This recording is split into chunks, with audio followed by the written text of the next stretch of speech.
우리 교회만 교회가 아니죠. 어디든지 주님의 교회, 주님의 교회가 어디든지 있습니다. 어디 한 지역만 있는 것이 아니고 사실 어디든지 교회가 있는 곳에는 주님의 교회가 있다. 이렇게 갈 수가 있습니다. 그래서 우리 성도들이 이리 이제 주님의 교회를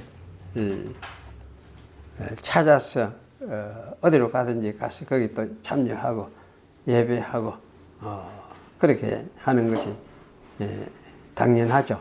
당연하고 그런데 이제 요즘 보면은 이제 어떤 사람들은 보편교회를 별로 생각을 하지 않는 것 같은 생각이 들어요. 그래서 우리 이제 공교회, 우리 사도신경에 거룩한 교회를 믿사오며 이렇게 이야기를 하는데 거룩한 교회가 교회를 인정하지 않고 그래서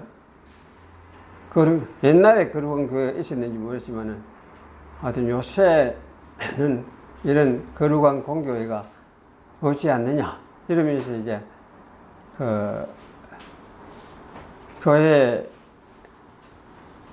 사도신경 거룩한 공교회를 밉사하면 그거를 고백을 하지 않는 사람이 있다 하더라고. 이제 고신에서 배운 고신 출신인지 아닌지는 잘 모르겠네. 목사인데도 그렇게 이야기하면서 자기는 이제 요새 흔히 하는 카페 교회 한다고 그래 이제 가는 사람이 있더라고. 그래서 제가 그랬습니다. 주님의 공교회는 우리가 이제 어떤 사람이 이렇게 이거는 공교회다 아니다 이렇게 규정 지은 게 없거든. 주님은 주님의 공교회는 주님께서 만드시는 주님께서 이끌고 계시는 교회예요. 그래서 사람이 눈에 보기에는 이 세상에 있는 교회가 저기 주님의 교회겠느냐 아니겠느냐 이렇게 이제 우리가 생각을 하고 또 살펴볼 필요도 사실은 있기는 있지만 이단도 많고 하니까 그러나 이제 사도신경에 나오는 이 신앙 고백을 그대로 이제 고백하고 인정하고 따르는 그런 교회 그리고 주님을 섬기고 또 주님을 통해서 아버지 하나님을 믿는 교회 그런 교회는 다 주님께 속한 하나의 교회고 결국은 주님의 보편 교회 속에 들어있구나 이렇게 우리가 이해를 할 수 있습니다. 그래서 어느 한 교단만 이거는 주님의 교회고 어떤 교단은 주님의 교회 어떤 교단은 아니고 이렇게 우리가 말하는 것도 조심스럽고요. 또 주님의 교회는 진짜 주님의 교회만 진짜 주님의 교회 같은 데만 진짜 주님의 교회다. 옛날 제세례파처럼 특별히 이제 거룩을 생각을 하면서 이렇게 경건한 삶을 추구를 하고 그러면서 이제 세소가 된 교회 이렇게 정죄하고 저거는 세소가 된 교회다. 이렇게 하는 그러고 거기에 같이 참여하지 않고 너와 우리하고는 다르다. 우리가 진짜 교회다. 이거는 아니다. 이렇게 이야기하던 그런 태도들도 사실 조심을 해야 돼요. 조심을 해야 되고. 그래서 그런 태도들이 전부 다 일종의 분리주의적인 거의 당파를 나누는 주님의 한 교회를 당파로 나누는 그런 태도라 할 수가 있습니다. 그래서 주님의 교회는 그렇게 우리가 단죄하고 정죄하면서 그렇게 할 대상이 아니고 연약하고 허물이 있는 것 같고 보잘것 없고 이렇게 할지라도 주님을 믿는 신앙을 고백하면서 모인 사람들 그것이 이제 주님의 속한 교회다. 주님의 교회에 속한 교회다. 그리고 이 주님의 보편 교회는 우리가 사람의 육안으로서는 완전하게 파악할 수도 없고 볼 수도 없다 하는 이런 점들도 우리가 잘 기억을 하고 생각해야 될 부분이다. 그래 생각이 들어집니다. 오늘 이제 열왕기상 8장 보겠습니다. 열왕기 상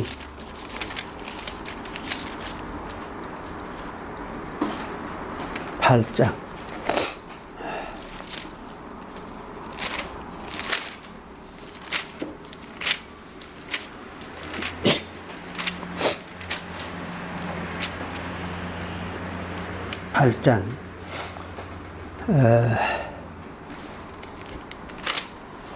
길게 성경이 길었어요. 오늘은 이제 한 중간쯤 30절쯤까지 끊어서 좀 생각을 하려고 합니다. 같이 기도하겠습니다. 하나님 아버지, 참 주인을 불러서 하나님 백성 만드시고 주님의 교회로 삼으신 것을 생각을 하면서 오늘 저희들도 주님 앞에 모였습니다. 은혜로 모인 저희들이고 또 주의 긍휼함을 입어서 주님 앞에 참여된 사람들임을 저희가 고백하오니 이 시간도 저희와 함께 하시고 은혜를 베풀어 주시옵소서. 성령으로 오셔서 오늘 또 말씀해 주시고 또 옛적에 주께서 역사하시면서 말씀하시던 그 말씀들을 통해서 기록된 이 성경을 살피면서 또 하나님의 뜻을 더 잘 이해하고 깨닫고자 하오니 이 시간도 오셔서 저희와 함께 하옵소서. 참여하지 못한 사람들 어디에 있든지 주께서 함께 하사 참 주님이 뭘 바라보며 주님을 또한 인격적으로 만나며 경외하는 우리 성도들이 되게 하시고 그리고 어디에서 예배하든지 주님을 예배하며 살아가는 그런 성도들이 되도록 축복해 주시옵소서. 이 시간 주의 말씀을 상고하게 사오니 오셔서 함께하여 주시옵소서. 예수님의 이름으로 기도하옵나이다. 아멘. 예, 오늘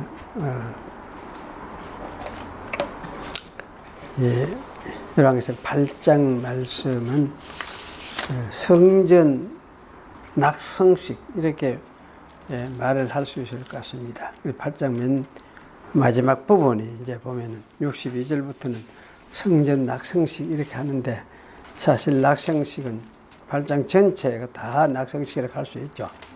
매 올려가지고 이제 솔로몬이 기도하고 그러면서 백성들을 향해서 또 축복하고 이렇게 하는 제사를 드리고 하는 것이 다 낙성식이다.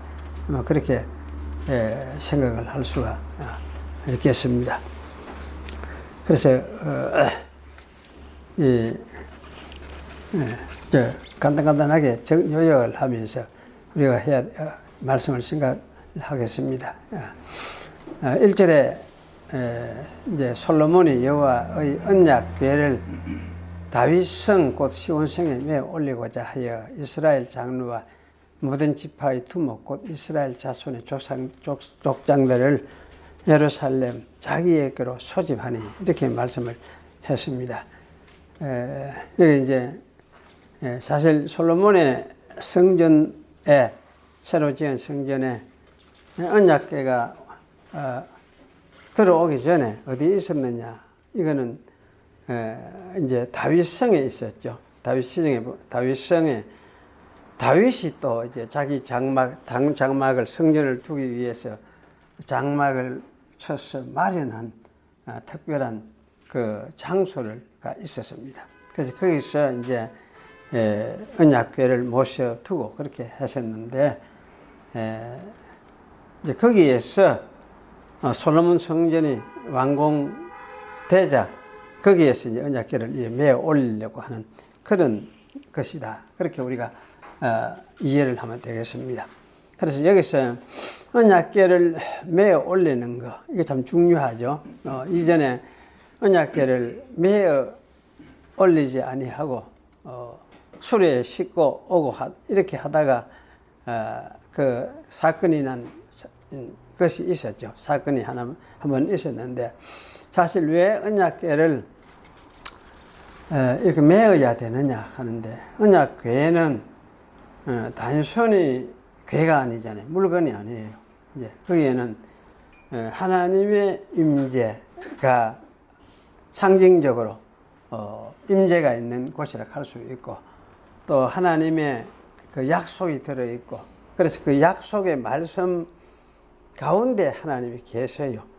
그래서 이거는 사람의 눈으로는 잘 보이지는 않죠. 그래서 이 언약궤는 사실은 하나의 인격자, 하나님을 섬기는 이스라엘이 하나님을 인격적으로 매어서 섬겨야 할 것을 가르치는, 보여주는 것이 언약궤입니다. 그래서 여기 이제 매어 올리는, 이게 굉장히 중요한 한 요소라 그런 생각을 할 수가 있습니다. 그래서 이렇게 이제 매어 올리려고 이렇게 소집을 하고, 이스라엘 모든 사람들이 에다님을 곧 7월 절기에 솔로몬 왕에게 모이고, 이스라엘 장로들이 다 이름에 제사장들이 궤를 매니라 이렇게 이제 말씀을 했습니다.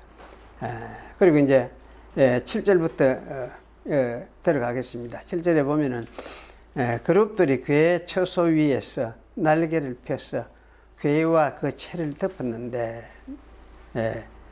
이 채가 긴 고로 채 끝이 내전 앞 성소에서 보이나 밖에서는 보이지 아니하며, 그 채는 오늘까지 그곳에 있으며, 궤 안에는 두 돌판 외에 아무것도 없으니 이것은 이스라엘 자손이 애굽 땅에서 나온 후 여호와께서 저와 언약을 세우실 때에 모세가 호렙에서 그 안에 넣은 것이더라. 제사장이 성소에 나올 때 요거는 이제 영광이 가득한 걸 이야기를 하고 있습니다. 여기서도 우리가 이제 언약궤가 어떻게 놓여 있느냐 하는 그 놓인 정황을 말씀을 해주고 있는데, 그룹들이 날개를 펴서 궤와 그 채를 덮었다 그렇게 이야기를 합니다. 그룹은 그 천사죠. 천사인데 여기 참 좀 우리가 좀 궁금한 점이, 그룹이 어느 방향을 향하여서 있었는지 좀 알기가 참 어렵구나 이런 생각이 들어집니다. 나는 날면서 위에서 이제 드는 이 그룹이 아마 저기서 이래 들어오면은 지성소가 저게 이래 들어오면 여기가 지성소라 하면 아마 그룹이 이쪽에서 이렇게 날면서 아마 했는지, 안 그러면 저쪽 편에 이래 날면서 이렇게 했는지 그런 거는 같지는 않고, 하여튼 여기서 또 이렇게 했는지 그게 잘 알 수가 없는데, 하여튼 이제 그룹들이 날면서 지성소와 궤 채를 덮었다 이렇게 이제 이야기를 하고 있습니다. 그리고 이제 이 궤 안에는 두 돌판 외에 아무것도 없었다 이렇게 말씀하죠. 이것은 이제 솔로몬이 다스리는 나라가 어떤가를 설명을 해주고 있습니다. 그래서 이제 이거는 율법이 이끄는 나라라는 것을 사실 보여주는 것이다, 그런 생각을 할 수가 있습니다. 율법의 정신이라는 것은 자비죠. 자비, 한마디로 말하면 출애굽기 21장 27절에 그래 나왔습니다. 하나님이 나는 자비한 자니라 이렇게 말씀을 하셨는데요. 사실 십계명 그것이 무서운 말씀 같지만은 십계명의 전체가 뭐냐면은 하나님의 자비를 드러내는 것이 십계명 전체의 핵심이라 할 수가 있습니다. 정신이. 그래서 이 하나님의 그러면 율법의 나라라는 말은 법의 나라다 이렇게 우리가 이야기하면 좀 딱딱한 것 같지만은 그 나라가 하나님의 나라는 어떤 나라냐 할 때에 자비가 다스리는 나라, 하나님의 자비가 다스리는 나라, 이것이 사실은 율법이 다스리는 나라다 이렇게 말을 할 수가 있어요. 왜냐하면 그 율법 가르침을 통해서 하나님의 사랑이 어떤가를 보여주고, 하나님이 또 자기들을 위해서 얼마나 희생하시고 낮아지시는가를 보여주고, 심지어 이제 피 흘리기까지 죽으시기까지 하시는 분이심을 보여주고, 이렇게 하면서 이제 속죄와 사죄가 그들에게 주어지고, 이렇게 해서 참 하나님의 그 낮아지심과 자비를 보여주고 있는데, 그것을 보여주는 것이 사실 율법이죠. 그래서 이 율법이 정신이 다스리는 나라, 이것이 하나님의 나라, 다윗 이스라엘의 나라였다. 그렇게 우리가 이야기를 할 수가 있습니다. 그래서 이렇게 된 것은 솔로몬의 나라가 바로 이제 율법의 어떠면 율법의 완성적인 어떤 측면도 있죠. 그래서 여기 이제 솔로몬의 나라가 바로 이런 나라이다. 왜 하필 솔로몬이었느냐 할 때에 솔로몬은 역사상 다윗과 바세바의 아들로 태어난 솔로몬.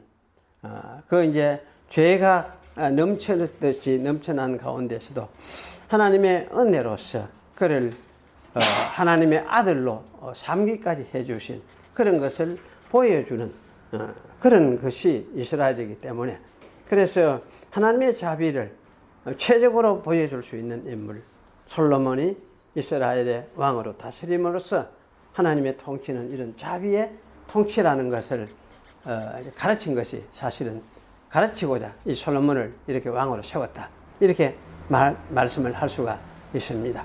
그래서 이러한 이제 하나님의 자비가 다스려지지 않는 나라라면은 이건 이제 타락한 나라가 되어가는 거죠. 세상 나라가 되어가는데, 사실 이제 적어도 하나님의 나라는 하나님의 이와 같은 자비가 다스리는 나라가 되어야 된다. 그래서 이거는 부처님의 자비하고 뭐가 다르냐? 그렇지?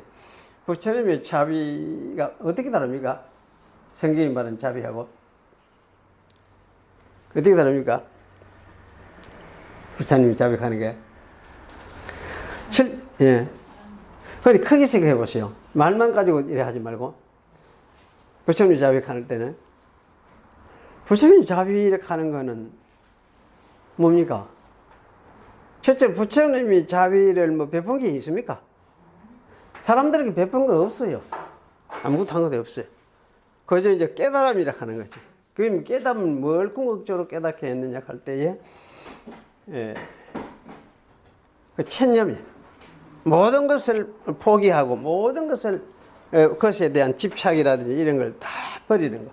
죽어도 사는 것, 죽고 사는 것에 대한 집착을 다 버리는 거. 포기하는 거. 왜냐하면 근본적으로 인간 세상이라는 것은 그저 왔다가 가는 하나의 물거품과 같은 그런 세상이니까. 그런 세상인데 이런 데 태어나서 사는 우리 이 인간이 뭐 큰 욕심을 가지고 뭐 어떤 뭐를 추구를 하고 이러게 딱 하고 가지려고 하고 오래 살려고 하고 하는 이 모든 것이 사람의 하나의 욕망이다. 그렇게 이런 마음 자체를 버려야 된다. 우리는 어디로 돌아가느냐? 물고기 같이 왔다가 그냥 돌아가 버리니까. 이게 사실은 이것을 깨닫게 해주는 거예요. 사람들한테 가르쳐서 깨닫게 해주는 거예요. 이게 사실 자비예요. 사실 불교의 자비가 하는 거예요. 이게 자비예요. 그러니까 이 자비를 이제 이렇게 하니까 일을 뼈 빠지게 수도성들이 일을 하고 이렇게 그건 없죠. 없고 참 수도하면서 그저 참 입들 있는 대로 먹고 또 나가서 좀 봐라 해가지고 이래가 국을 해가지고 또 좀 주는 대로 먹고 이래서 살다가 또 가는 것이 인생이구나. 뭐 이런 식의 어떤 제도예요. 그런데 실제로 이제 그 가르침이 그러한 가르침이기 때문에 불교가 사실 전파가 잘 안 됐어요. 전파가 잘 안 되고, 그래가 이제 여러 가지 딴 요소들이 후에 도입이 되기 시작을 했어요. 그래서 사실은 지금은 심지어 이제 미륵불, 재림하여 이 세상의 구원자로 다시 오실 것이다 하는 미륵불까지도 이제 등장하게 되는 그런 이제 가르침을 가지고 있어요. 있는데 사실 이런 불교는 사실은 하나의 이제 관념이고 철학이지. 그런데 성경은 그런 자비라는 건 그런 아니잖아요. 하나님이 오셨어, 낮아져 오셨어, 역사 속에 오셨어, 자기를 낮추고 자기를 희생하시고 그러면서 일하시는 그런 하나님. 그래서 구원 사건을 만들어내시는 하나님이에요. 구원 사건을 이루어내시는 하나님. 그 교회가 있다는 것도 뭡니까? 바로 구원 사건을 이루어내었기 때문에 교회가 생겨나 있어요. 교회가. 그래서 사실 이거는 기독교에 자비하는 것은 말로 하는 것이 아니고, 기독교의 믿음은 말이 아니에요. 말이 아니고 하나의 사건으로 인해서 나타나는 결과를 이야기하는 것입니다. 그런 측면에서 이게 참 놀라운 것이죠. 엄청 질이 다른 것이라 할 수가 있습니다. 그래서 이게 이러한 자비 나타난 그 하나님의 사역을 보면서 지금도 그 사역을 가지고 그 사역대로 지금 성령으로 또 통치하고 계시니까 이것이 이거는 하나님의 직접 임재하시면서 통치하시는 통치의 세계다. 이걸 우리가 기억할 필요가 있어요. 그리고 이런 의식이 우리가 굉장히 희박해요. 희박한데 분명한 것은 이거 하나님이 참 이러한 통치, 나라를 통치하고 있구나. 임재하셔서 이렇게 하고 있구나 하는 걸 우리가 기억을 하고, 이건 하나의 사건으로서 역사 속에서 일어나고 있는 것이구나. 이걸 여러분이 좀 기억을 하시면 좋겠다. 그런 생각이 들어집니다. 그리고 이제 10절에서 11절은 괴를 안치하자 여호와의 영광이 전에 가득하였다. 이렇게 말씀하죠. 그래서 영광으로 인해서 제사장들이 섬기로 능히 섬기지 못하였으니 이는 여호와의 영광이 여호와의 전에 가득함이니라. 여호와의 전에 가득함이니라. 그러면 여호와의 영광은 어떤 모습으로 나타났을까요? 이때 여호와의 모습, 영광은 아마도 구름처럼 그렇게 아마 임재했으리라 싶어요. 그런데 구름처럼 꽉 성전 안에 빽빽하게 구름이 차듯이 이렇게 이제 나타났을 것이다. 그런 생각이 들어집니다. 그래서 제사장들이 너무나 그것이 두렵고 해서 들어갈 수가 없는 그런 상황이었다 하는 걸 말씀을 하고 있습니다. 그래서 구름이 임재하셨다는 것은 바로 이제 하나님 자신이, 하늘에 계시는 하나님 자신이 거기에 임재하심을 보여주는 하나의 모습이었다. 그렇게 할 수가 있고, 그리고 이런 것을 이제 여호와의 영광이라고 합니다. 하나님의 모습을 보여주는 것, 하나님이시라는 것을 보여주는 것, 이것이 여호와의 영광이다. 이렇게 이야기를 할 수가 있습니다. 그래서 이러한 이제 하나님의 전은 이런 하나님의 여호와의 영광으로서 족하다 이렇게 말을 할 수 있습니다. 그리고 이 영광은 역시 이제 어떤 영광이냐 할 때는 결국 자기를 낮추고 자기를 가리는 영광이다. 그렇게 말을 할 수가 있습니다.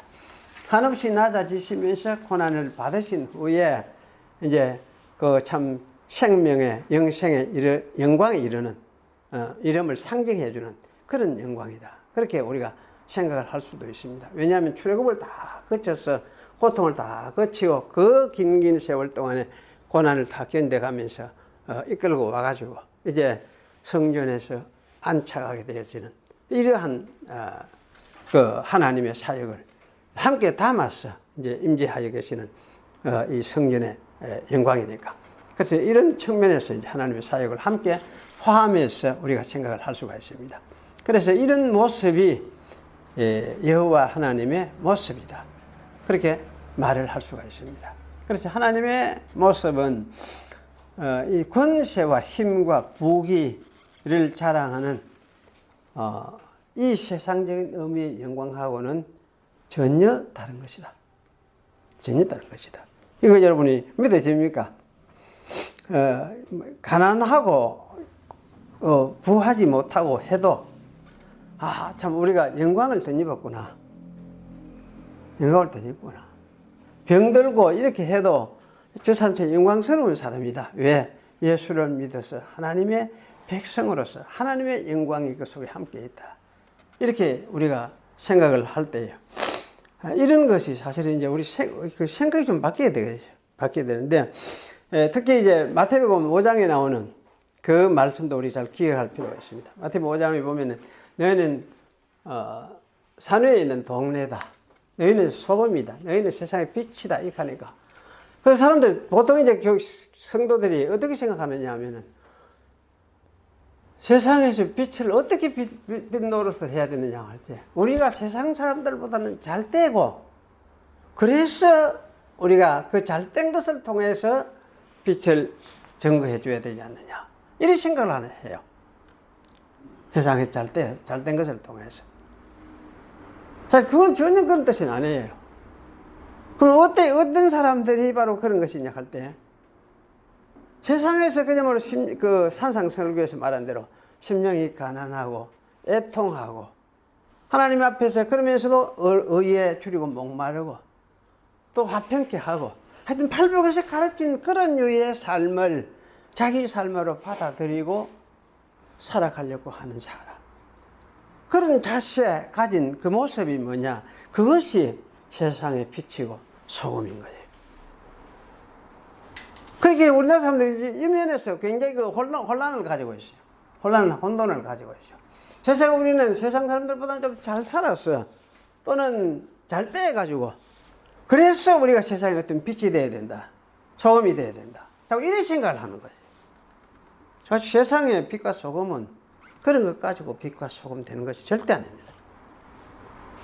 세상의 빛과 소금은 그야말로 산상설교에서 말해주고 있는 그 팔복의 성품들을 자기 것으로 받아들여서 자기 것인 줄 알고 그것을 따라서 살아가려고 하는 사람들, 그 믿는 사람들이, 한마디로 믿는 사람들, 그 믿음을 고백하는 사람들, 그것이 뭐냐, 세상의 빛이고 소금이다, 그런 것이지.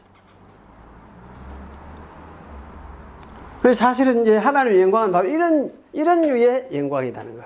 그야말로 이거는 이 세상에서 말하는 영광하고는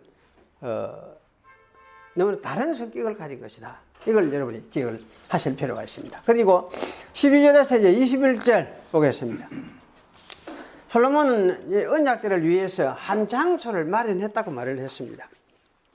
이 한 장소는 이제 여호와께서 쉬시는 곳이죠. 안식하시는 곳이 틀림이 없습니다. 왜냐하면 여호와께서 출애굽의 여행을 끝내고 안식하시는 곳이기 때문입니다. 출애굽은 여행이고 계속 가야 되고 움직여야 되는 곳이지만 일단 이렇게 성전에 안치되는 이것은 안식을 의미를 합니다. 출애굽은 사실은 이때 이 안식할 곳을 향해서 출발을 하는 곳이 출애굽이었어요. 출애굽 15장에 보면 그렇게 말씀하고 있습니다. 이 백성들을 하나님이 이끌어서 안식할 한 곳에 심으실 것이다. 그 곳이 어디냐? 산이다, 이렇게 얘기해요. 산이다. 여호와의 산에 심으실 것이다. 그렇게 이야기하고, 신명기에 계속해서 강조하는 것이 너희 한 곳에서 예배를 하도록 해라. 그렇게 가르치고 있어요. 그래서 이제 이 한 곳이 어디냐 할 때에 이제 확실히 드러난 것이 뭡니까? 예루살렘이에요. 예루살렘 성이고 솔로몬 성전이에요. 이곳에서 하나님은 이제 안식하고자 하시는 것입니다. 그래서 이 이제 안식을 누려야 되는 거죠. 그런데 하나님이 이스라엘이 범죄하지 아니하면은 안식을 누리면서 하나님의 다스림을 받고 이제 살도록 그렇게 되어 있죠. 그런데 이스라엘이 범죄하여서 하나님이 안식할 수 없는 지경에 이르면은, 뭐 이스라엘 범죄가 심해지면 견딜 수 없고 참을 수 없을 때는 어떻게 되겠습니까? 하나님이 쉬지 못하시고 다시 또 뭡니까? 여행을 하셔야 될, 일을 하셔야 되는 것이죠. 이런 생각을 우리가 이제 할 수밖에 없는 이유는 솔로몬 역시 별 것 없는 인간이로서 죄에 빠질 수밖에 없고, 따라서 죄를 극복하는 참 메시아가 와야 하기 때문입니다. 솔로몬과 이스라엘의 범죄로 인해서 후에 하나님이 어쨌습니까? 이스라엘 범죄하고 나니까 결국 하나님 어디로 가셨습니까? 바벨론으로 가셨어요. 바벨론으로. 자기가 바벨론으로 내가 너희들과 함께 가겠다 그래요. 바벨론으로 가시고 거기 있다가 70년 포로 후에 다시 왜입니까? 바벨론에서 그들을 이끌어내어서 돌아오는 그런 일을 하셨어요. 돌아오는 일. 이사야 52장, 53장에 그는 바로 하나님이 이스라엘을 바벨론에서 이끌어오는 것을 보여주고 있어요. 그 이사야 53장이 바로 그런 거예요. 그 하나님이 낮아지셔서 이스라엘 백성들을 그야말로 이제 바빌론에서 이끌어 오는데 그 속에서도 하나님이 얼마나 고생하셨는가 이것을 보여주는 것이 이사야 53장의 내용이다. 그래서 이렇게 이제 하나님은 일을 하실 수밖에 없었습니다. 그런데 이와 같이 이제 이 바빌론에서 이끌어 오시는 이거는 뭐냐 하면은 또 하나님의 구원이 진짜 구원이 미래에 올 진짜 구원이 다가오고 있는 것을 보여주는 사건이었습니다. 그 미래 구원이라는 것은 말할 것도 없이 예수님을 통해서 주어지는 구원이죠. 그래서 예수님은 그랬습니다. 세상에 오셔서 내 아버지가 일하시니 나도 일한다. 이렇게 말씀하셨어요. 아버지가 일하는 것을 다 보고 예수님이 오셔서 아버지 일하시는 그대로 자기도 일하시는 그 일이 어떤 일이냐 할 때 구원 사역을 하시는 그런 일을 하시러 예수님이 오셨다. 그렇게 말씀을 하셨습니다. 그래서 사실 이제 아들은 이 구원 사역을 아버지가 하시던 그 구원 사역을 아들은 이루어내셨죠. 자기가 십자가 지시고 부활하심으로 이루어내심으로 인해서 하나님은 아들 안에서 안식을 하시게 되었어요. 그리고 이걸 이제 말해준 것이 뭐냐면 요한복음 14장이에요. 그 날에는 내가 너희 안에, 너희가 내 안에, 하나님이 또 우리 안에, 우리가 하나님 안에 이렇게 이야기를 했어요. 내가 너희 안에, 너희가 내 안에, 하나님이 우리 안에, 우리가 하나님 안에 이런 식으로 표현했어요. 이것이 먼저 하나님이 임하여 계시는 하나의 새로운 공동체다. 그렇게 이야기를 할 수가 있습니다. 그래서 사실 이런 의미에서 우리가 볼 때에 한 장소, 솔로몬에게 말했던 솔로몬이 지은 그 성전 또는 이스라엘에게 약속했던 한 장소, 그 한 장소는 궁극적으로 어디라 갈 수 있습니까? 어디라 갈 수 있습니까? 교회라 갈 수 있습니까? 예수님이라 해야 됩니까? 어디라 갈 수 있습니까? 궁극적으로 한 장소는 궁극적으로 아마 저는 이렇게 말을 해야 될 것 같아요. 예수 안에 그 성령 안에 예수님이 성령을 보내셨으니까 성령 안에 이렇게 이야기할 수 있고 예수 안에 이렇게 이야기해야 될 것 같아요. 그 교회는 이 이제 예수 안에 부름을 받아 들어가는 사람들이 그런 사람들의 모임이 교회네요. 그래서 이러한 그 예수 안에 하나님의 영광은 어쨌느냐? 충만한 거지. 그래서 이 예수님 안에서 우리가 은혜와 진리도 어쩐다 했습니까? 충만히 받는다 했죠? 충만히 받는다. 요한복음 1장이 말씀하고 있죠. 율법은 모세로 말미암아 주어진 것이지만은 은혜와 진리는 그리스도로 말미암아 우리에게 주신 것이다. 그럼 이것은 뭡니까? 충만한 것이다. 충만한 것이다. 모자라는 것이 아니다. 하여튼 진리에 대해서 알고자 하는 걸 하려거든 예수 바라보면 되는데 그 예수님을 통해서 주어지는 진리는 충만한 것이다. 그리고 은혜도 충만한 것이다. 모자라는 것은 아니에요. 그리고 이게 이제 네 받은 은혜가 충만한 게냐? 네 진리가 네가 충만하냐? 이거 할 때 예수 믿는 사람들이 자신을 문하는 거더라고. 주저주저하고 내가 은혜가 충만한지 한지 안 한지 잘 모르겠다 싶어 주저주저해요. 그런데 분명한 것은 틀림없어요. 예수님을 믿으면은 은혜가 충만하고 진리가 충만해요. 그 밖에는 예수 밖에서는 진리가 없어요. 진리가 없어요. 그리고 예수 안에 그분의 사역 속에 진리가 다 들어있어요. 그분의 사역 속에 하나님 아버지도 다 드러나셨어요. 그래서 사실 이런 측면에서 이제 우리가 내가 은혜를 충만히 받았구나. 예수 믿는 것은 하여튼 은혜를 충만히 받은 것이고 진리가 충만한 것이다. 이 사실을 우리가 기억을 할 필요가 있고 이걸 아마 이런 관점에서 성경을 보고 여러분이 그래 좀 하시면 좋겠어요. 그리고 여기 이제 22절에서 53절까지는 길게 솔로몬의 기도가 나오는데 오늘은 조금만 더 하겠습니다. 22절에서 26절은 여기 이제 솔로몬이 요구를 하는 것 같기도 하고 간구하는 것 같기도 첫 번째 기도 내용인데 하나님께 지키소서 또 확실하게 하옵소서 라고 이렇게 간구를 합니다. 다윗이 행한 것 같이 다윗의 자손이 여호와 앞에 행하면은 이스라엘 위에 앉을 왕손이 끊어지지 않게 하시겠다고 한 약속을 지키시고 확실하게 해달라 이렇게 간구를 합니다. 다윗의 왕위가 끊어지지 않고 이어지도록 해달라는 그런 기도라고 할 수 있죠. 다윗의 나라가 지속되도록 해달라 하는 기도라고 할 수 있습니다. 이런 기도는 우리는 신약에는 우리는 어디서 합니까? 주기도문에서 하죠. 하나님의 나라가 임하옵시며 뜻이 하늘에서 이루어진 것 같이 땅에서도 이루어지이다. 하나님의 뜻이 하늘에도 이루어졌는데 그것이 땅에서도 그대로 이루어져 가야 된다. 알아가도 이걸 위해서 기도한다. 근데 하나님 나라를 위해서 기도하는 기도라고 할 수 있습니다. 이 솔로몬은 이런 맥락 속에서 솔로몬의 기도는 다윗의 나라가 지속되도록 하나님께서 이걸 이루어 달라 이렇게 기도하는 것 같습니다. 그런데 이제 이 왕위가 끊어지지 않고 계속되는 것은 솔로몬의 가장 우선적인 소원이라고 할 수가 있습니다. 그래야 이제 하나님의 이 자비가 실현되는 나라가 지속될 것이기 때문입니다.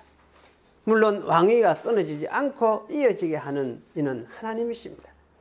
하지만 그렇기 위해서는 다윗의 자손 솔로몬 자신도 다윗이 행한 것, 살았던 것이죠. 살았던 것과 같이 여호와 앞에 행하여야 한다는 것을 솔로몬은 잘 알고 있었습니다. 그러므로 이 기도는 솔로몬 자신이 아버지 다윗처럼 하나님만을 섬기며 살 것을 작정하고 드린 기도라고 그렇게 말을 할 수가 있겠습니다. 우리는 인간의 연약학성 때문에 이런 솔로몬의 작정이 헛된 것이라고 말을 해서는 좀 곤란합니다. 솔로몬이 이렇게 작정하고 기도한 거는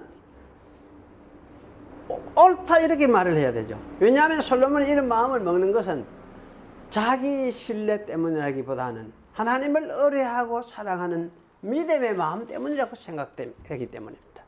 그렇기 때문에 인간의 연약성 때문에 죄에 빠지는 일이 발생한다고 할지라도 하나님을 아는 자가 이런 마음을 가지는 것은 이게 귀한 태도라고 할 수 있죠. 그렇잖아요. 우리가 범죄에 빠지고 흔히 이렇게 빠지는 걸 늘 인정을 합니다. 이런 것을 우리에게 고백할 수밖에 없습니다. 그런데도 불구하고, 그런데도 어떻습니까? 내가 내가 하나님 앞에서 열심히 살아가야죠. 열심히 살겠습니다. 이렇게 할 때에 그것이 나쁜 것이냐?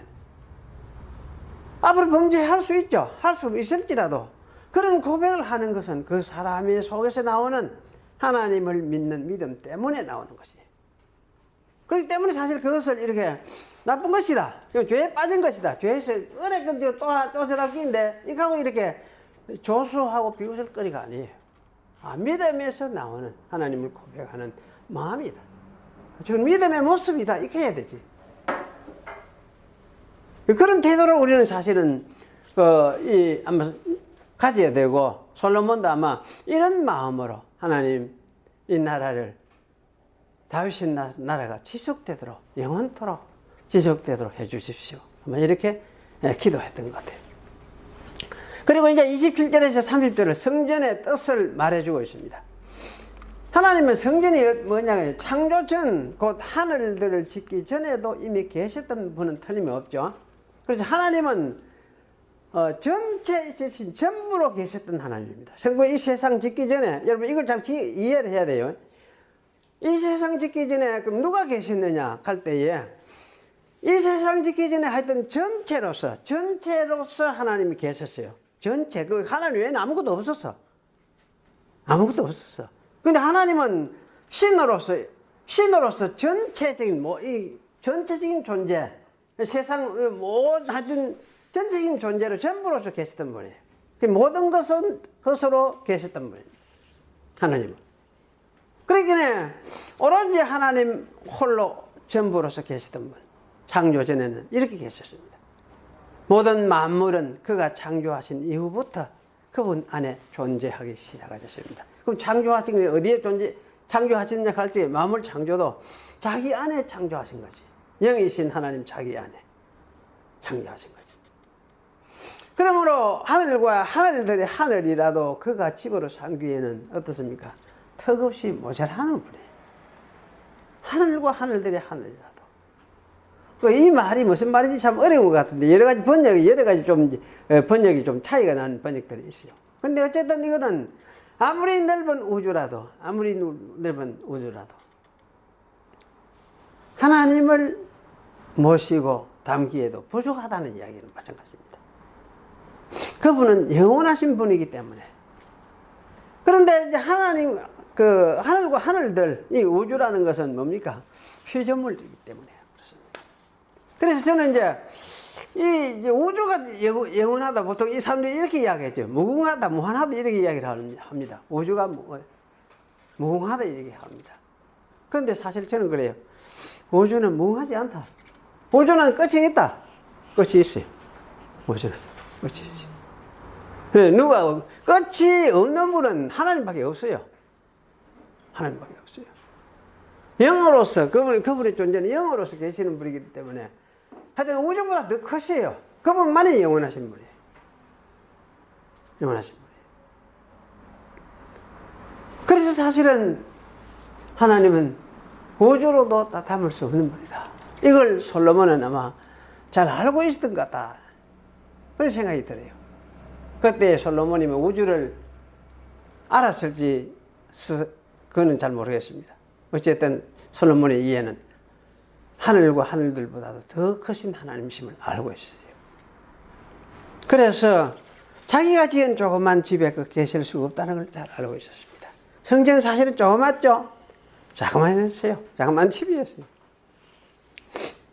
솔로몬 성전은 여호와 하나님의 이름이 있는 곳, 이렇게 했죠. 왜 지었느냐 할 때 그거는 크신 하나님은 우주보다 크신 하나님인데, 우주보다 영원히 계시는 하나님인데, 그런데 이제 이 하나님이 이름이 있는 곳이다. 이름을 두신 곳, 이래 하지만 이름이 있는 곳.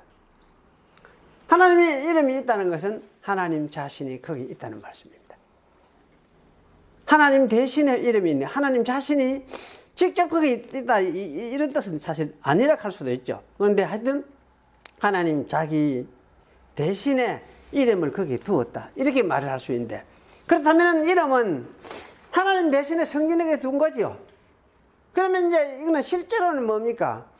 하나님은 크신 분이니까 거기에 이렇게 계실 수는 없지만은 그 성전에 자기 이름을 두었다. 이건 내 성전이다. 내 성전이다. 내가 존재하고 임재해 있다는 것을 너희들에게 보여주는 상징적인 장소, 이것이 여기의 성전이다. 그렇게 하나님이 말씀하신 셈이지. 그래서 사실은 이 성전을 향해서 성도들은 기도했어요. 바벨론 포로 잡혀갈 때 어디서 기도했느냐 할 때 이 성전을 향해서 기도했어요. 이 성전을 향해서. 바벨론 가가지고 잡혔을 때도 성전을 향했어요. 다니엘도 그랬죠. 성전을 향해서 기도했다. 아마 이런 것을 보고 어딥니까? 뭐시고? 이슬람 교회가 아마 그래 하는지 아닌지 모르겠어요. 그 자기들 성전이 있는 곳을 향해서 기도하잖아요. 자기들 성전하는지. 그 사람들 하여튼 무서운 사람들이었어요. 그 제가 부산에 있을 전에 한번 몇 년 전에, 작년 한 몇 년 전이다. 올라올 때 그때 청년이 혼자, 그때 차 타는 게 저녁이라서 그런지 내하고 둘뿐이더라고. 부페에서 타는데 이슬람 교도 청년이. 그래 그 보스 요리 만들어 놨는 데 있잖아. 그거 시간이 되니까 뭘 이렇게 깔더라고. 깔고, 예, 카페트를 깔고 거기서 막 엎드려서 또 기도를 일처를 하더라고. 청년. 그래 참 나는 그걸, 이야, 참 대단한 일이다. 대단한 일이다. 참 대단한 일이구나. 이런 생각이 들더라고. 사실 꼭 그래야 되느냐? 우리 기독교인들은 꼭 그래야 되느냐? 사실 지금은 그럴 필요는 사실 없죠. 그런 곳에 그 성전을 향해 지금 우리가 향해야 갈 성전은 지금은 이제 예수 안에니까. 그리고 예수님을 향해서 우리는 기도하는 것이고. 그럼 어디든지 사실 예수님 향해서 기도하면 되니까.